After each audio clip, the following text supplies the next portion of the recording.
ओबीसींनी हैदराबाद गॅझेटचा अभ्यास करावा, शंका दूर होतील असा सल्ला उपमुख्यमंत्री एकनाथ शिंदे यांनी दिलाय। एका जीआरमध्ये मराठ्यांचे सर्व प्रश्न सुटणार नाहीत, टप्प्याटप्प्याने सर्व काही करू असंही शिंदेंनी म्हटलंय। अर्ध्या तासात जीआर निघाला असला तरी सुद्धा त्याच्यावर 4 दिवस अभ्यास सुरू होता। ही पद्धत सोपी आणि सुटसुटीत होईल, त्यामुळे त्यांना प्रमाणपत्र मिळेल आणि त्याचा लाभ मिळेल आणि ओबीसीचं देखील आरक्षण कुठेही कमी होणार नाही। त्यामुळे जे काय आता सुरू आहे हे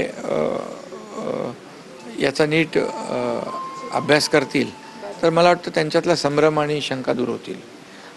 जीआरमध्ये हे सगळं सुटणार नाही, परंतु टप्प्याटप्प्याने काही गोष्टी ज्या आहेत आपल्याला करता येतील। म्हणजे अजून बरंच काही बाकी आहे। हां, बाकी म्हणजे टप्प्याटप्प्याने होईल। काही गोष्टी ज्या किचकट आहेत, कायदेशीर त्याच्यामध्ये अडचणी आहेत, ते आपल्याला अडचणी दूर, कारण शेवटी कुठल्याही समाज, मग मराठा असू दे, ओबीसी असू दे किंवा अन्य कुणाची फसवणूक होता कामा